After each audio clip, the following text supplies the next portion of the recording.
வணக்கம் உறவுகளே. வரலாற்று சிறப்புமிக்க முள்ளியவளை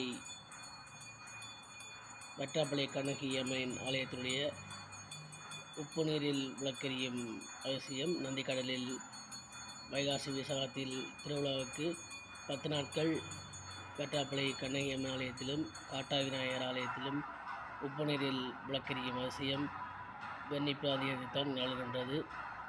அதுக்கான வீடியோ தான் நீங்கள் பார்த்து கொண்டிருக்கிறீர்கள், பாருங்கள். அதுக்காக உப்பு நீர் நந்திக்கடலில் எடுப்பதற்கு ஆயத்த நிகழ்வாக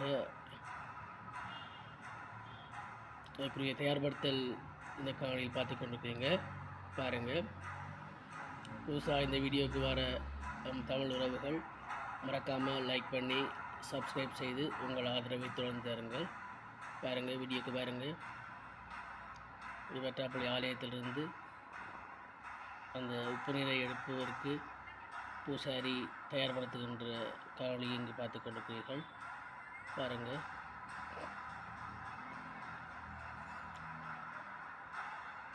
அதாவது 1000 கண்ணுடைய அம்பாள் கண்ணகியுடைய வரலாறு ஆண்டாண்டு கலந்திருக்கும் தமிழுடைய பாரம்பரிய முறையில் உலகெங்கிலும் இல்லாமல் உப்பு நீரில் விளக்கெரிகின்ற அதிசயம் 1000 கண்ணுடையவள் கண்ணகி தாயினுடைய பொங்கல் நிகழ்வுக்காக பாருங்கள் ஒரு மரபு ரீதியான முறையாக